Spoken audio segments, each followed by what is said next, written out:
Araw po sa inyong lahat. Kahapon, nagtipon muli ang buong Uplift Committee.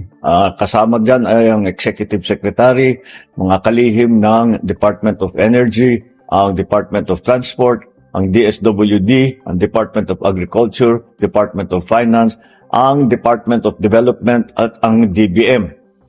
Magbula pa man nang nagsimula ang gulo sa Middle East, agad na kami nagpupulong ang mga miyembro ng Uplift at tinitignan namin ang dapat tugisin sa iba't ibang mga sektor.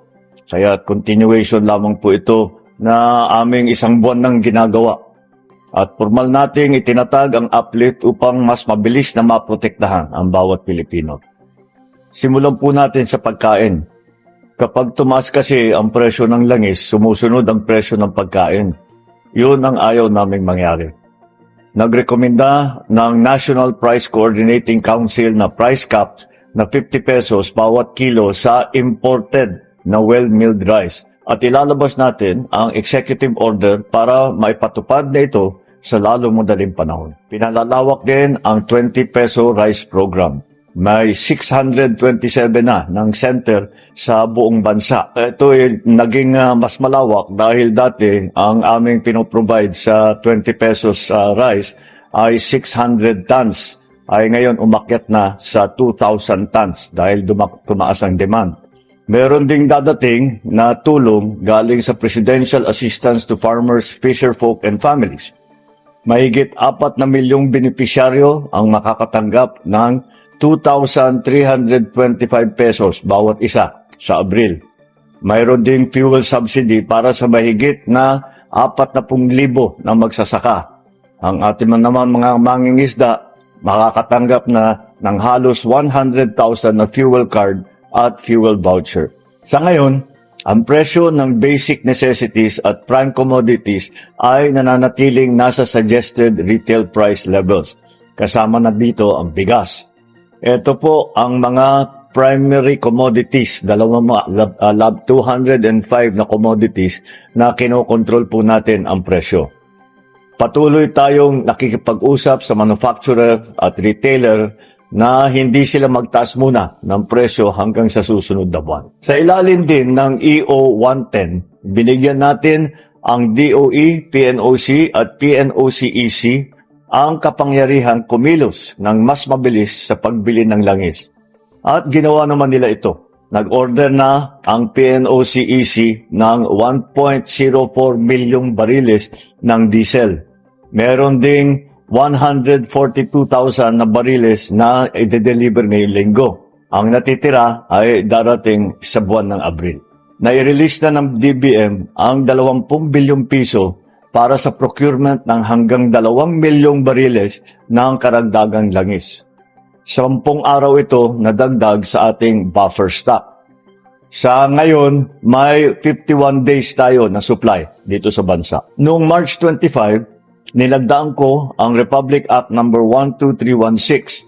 Itong batas na ito ay nagbibigay sa akin ng kapangyarihang suspindihin ang excise tax sa langis kapag kinakailangan. Magtatagpo ang DBCC ngayong linggo para ibigay ang kanilang pag-aaral dito sa bagay na ito sa excise tax. Sa bisa ng EO 110, may kakayahan na ang Department of Energy na magrekomenda ng aksyon sa ERC tungkol sa operasyon ng tinatawag na Wholesale Electricity Spot Market o WESM upang mabantayan ang presyo ng kuryente at maiwasan ang biglaang pagtaas nito.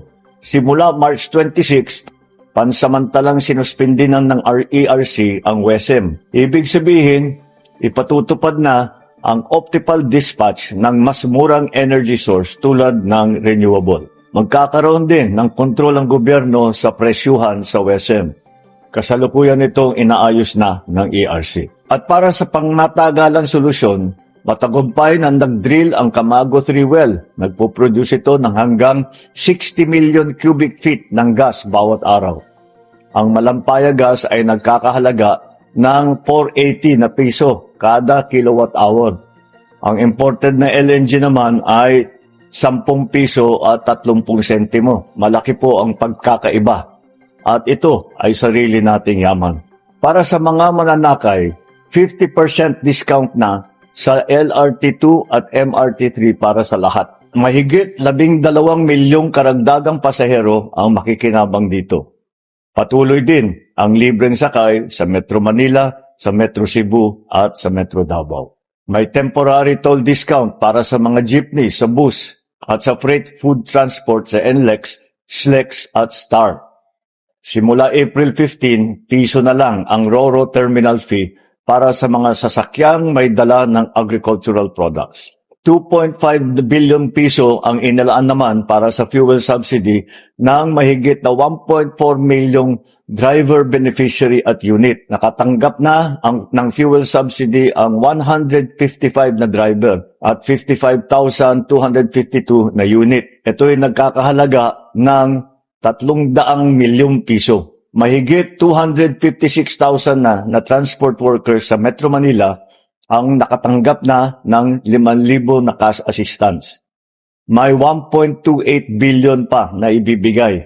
Magsisimula na ang nationwide na pagbigay sa April 6. Kumustahin din naman natin ang lagay ng ating mga OFW. Mula March 5 hanggang March 29, nasa 2,551 na OFW na at 835 ng kanilang dependent ang nakauwi na sa bansa. Meron din tayong reintegration program upang masuportahan ang kanilang pagsisimula muli dito sa ating bansa. As of March 27, 18,394 na OFW na nasa gitnang silangan ay nabigyan na ng tulong gaya ng pagkain, temporary shelter, medical aid, transportation, financial support at repatriation. Habang may Pilipinong nangangailangan ng tulong, patuloy kaming magsusumikap na ipaabot ito. Hindi kami titigil sa pagkilos hanggang maramdaman ito sa bawat tahanan. Ngayong Semana Santa, sa ating pagninilay at panalangin, naway isama po natin sa ating dasal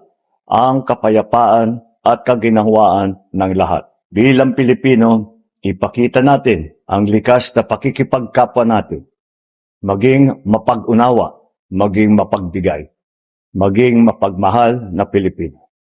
Maraming salamat po.